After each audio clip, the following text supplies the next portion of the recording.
Depuis 1789, l'identité française semble profondément ancrée dans la révolte.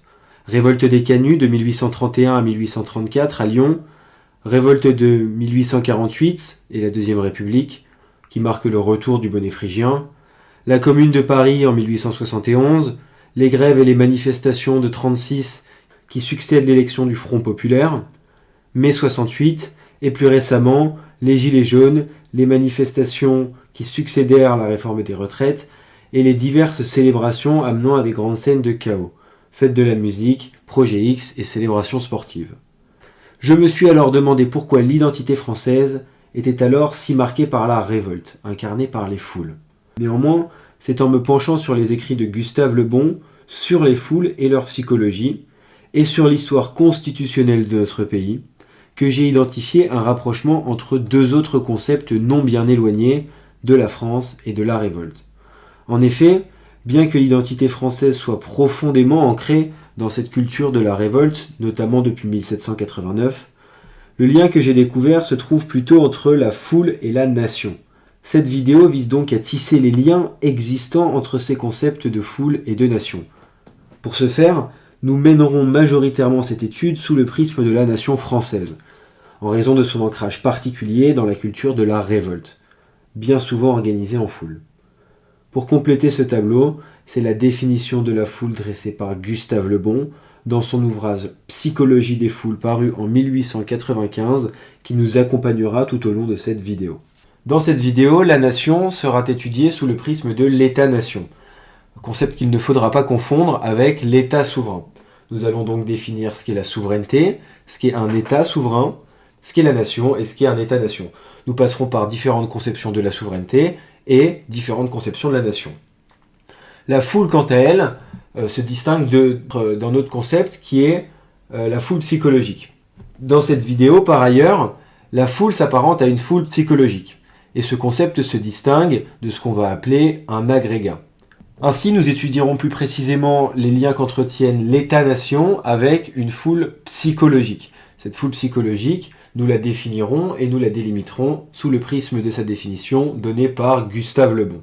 Alors, la souveraineté, c'est selon Jean Bodin la puissance qui n'a ni d'égal ni de supérieur. La puissance souveraine est la puissance qui n'a ni d'égal ni de supérieur. Alors, il affirme ça dans les 6 livres de la République, et c'est sa définition de la souveraineté, c'est celle-ci qu'on va adopter dans cette vidéo. Une puissance souveraine, c'est donc une puissance qui s'auto-limite. En effet, la seule puissance qu'elle subit, c'est elle-même. Alors elle s'auto-limite à travers le droit qu'elle produit elle-même et le droit qu'elle conclut avec ses voisins, c'est-à-dire les traités. On constate que cette souveraineté est donc intérieure, c'est le monopole de la violence légitime, comme le dirait Max Weber, mais elle est aussi extérieure. Ainsi, la puissance souveraine affirme son indépendance et son égalité face aux autres États, face à ses États voisins. On note par ailleurs que les climats de relations internationales peuvent être comparés à ceux des hommes, comme dans les théories naturalistes de Hobbes et de Locke. En effet, certains États sont des loups pour les autres États, tandis que certains autres États cohabitent parfaitement avec leurs voisins. Quelles sont les caractéristiques de l'État souverain ? 3 caractéristiques, la population, le territoire et le gouvernement. Alors ce sont des caractéristiques logiques. Le gouvernement est celui qui affirme la souveraineté sur une population qui vit dans un territoire. La population, c'est donc l'ensemble des individus qui sont soumis à la puissance de l'État souverain. Ce sont les sujets du droit. En fait, plus concrètement, ce sont les nationaux, les citoyens et les nombreux étrangers qui sont là soit pour du tourisme, enfin pour de multitudes de raisons, des étrangers légaux, illégaux, on peut tout imaginer comme hypothèse. L'idée, c'est juste de retenir que ce sont des personnes qui sont sur le territoire. C'est ça la caractéristique principale de la population.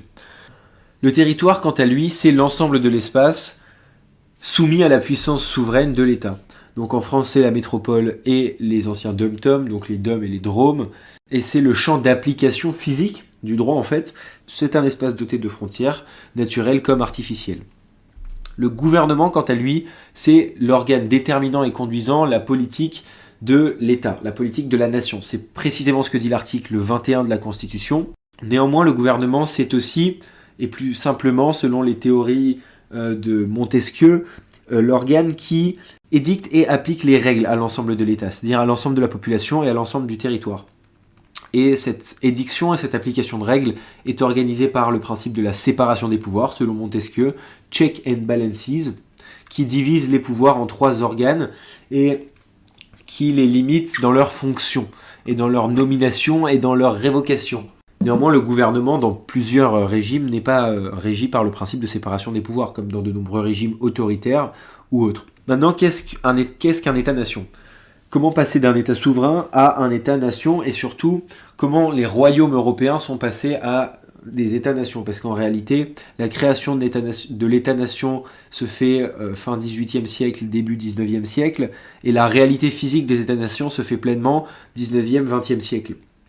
C'est un concept juridique, l'État-nation, conception qui est drastiquement différente de celle qu'on a eue sous l'Ancien Régime en France et sous les royaumes de l'Ancien Monde, comme on pourrait le dire. Avant de répondre à la question comment passer d'un État souverain à un État-nation, il convient de décrypter 2 conceptions de la souveraineté.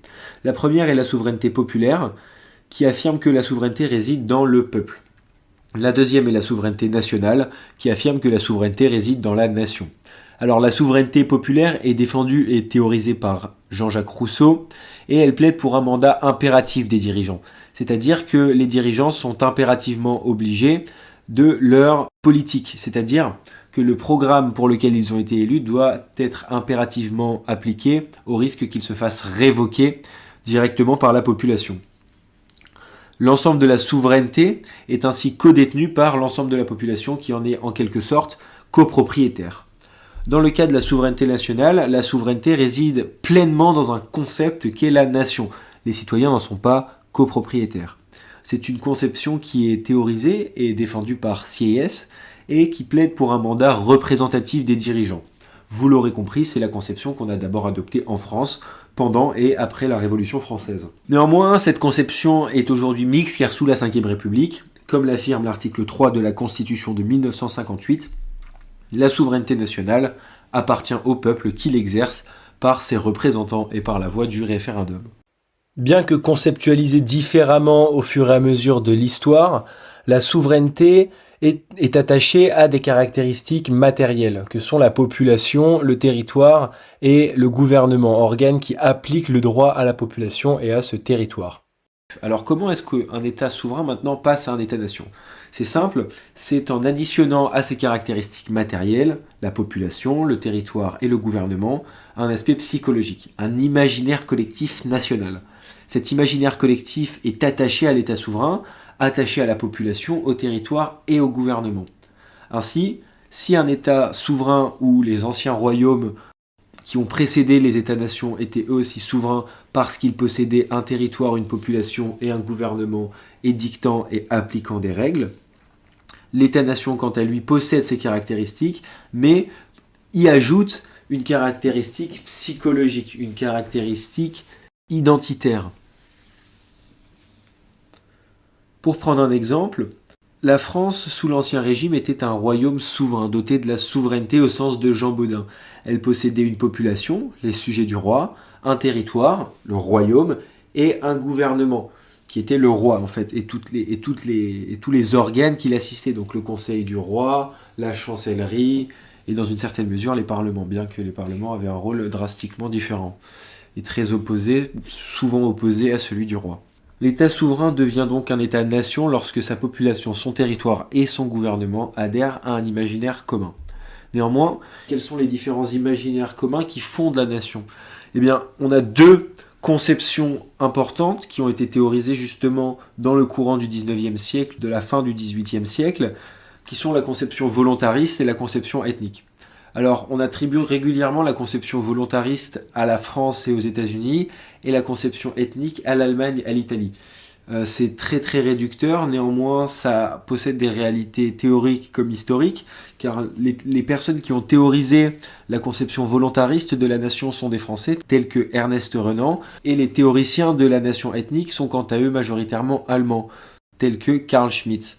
Par ailleurs, ces 2 conceptions ont trouvé des réalités historiques dans des régimes politiques américains et français pour la conception volontariste, et allemands et italiens pour la conception ethnique.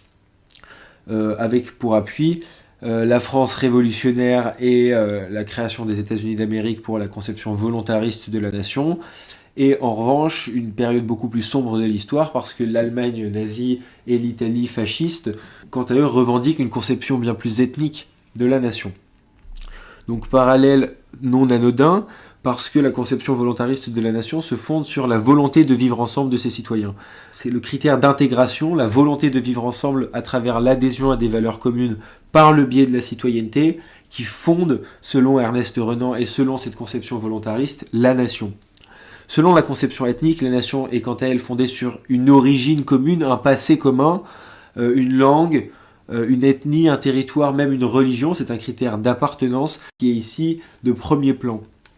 Ces deux conceptions partagent un point commun, l'imaginaire collectif, bien que cet imaginaire collectif soit celui d'un héritage commun dans la nation ethnique, et que l'imaginaire collectif soit celui d'une création commune dans la nation volontariste.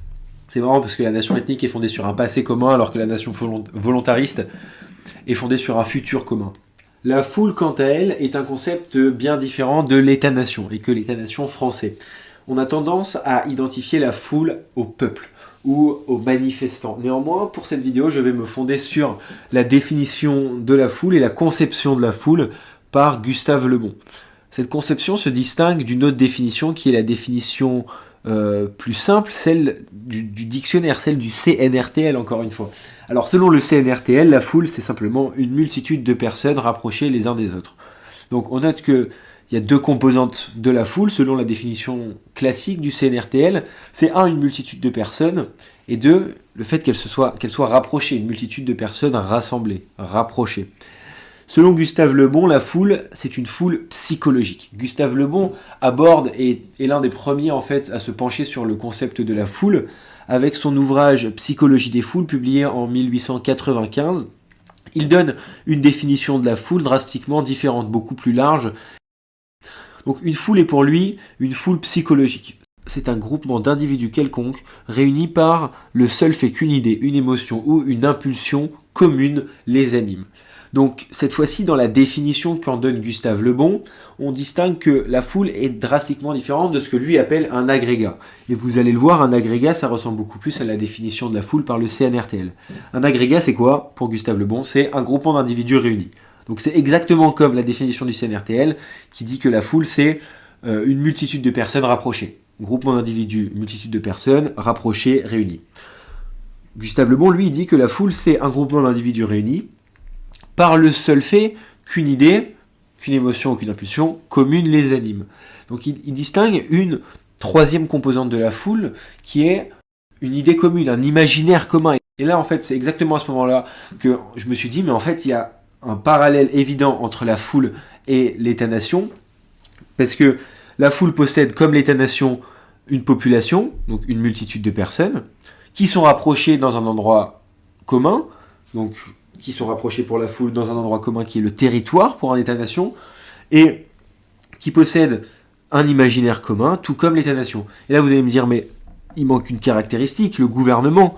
C'est là que Gustave Le Bon nous dit que le passage de l'agrégat à la foule se fait principalement par la quatrième composante de ce qu'il va appeler une foule psychologique, qui est le meneur. Le meneur transmet à la foule une idée qui les anime, selon Gustave Le Bon. Et ce meneur, il fait office de gouvernement. On retrouve donc dans la foule psychologique de Gustave Le Bon les 4 caractéristiques de l'État-nation. Et donc on pourrait comparer l'État-nation à une grande foule psychologique. C'est pour ça que dans cette vidéo, on va étudier les liens qu'a la foule, qu'ont les foules en fait, on va voir, avec l'État-nation et avec les foules qui soutiennent, qui s'opposent à cet État-nation lorsqu'il est au pouvoir, lorsqu'il n'est pas au pouvoir, lorsqu'il est de conception volontariste ou lorsqu'il est de conception ethnique. On va voir comment ces concepts s'entremêlent à travers le prisme de la nation française, car comme je vous l'ai dit en intro, la nation française est un très bon exemple, car elle a une identité profondément ancrée dans la foule et dans la révolte. Donc on va avoir de très bons exemples historiques pour alimenter notre réflexion. Allez, on y va.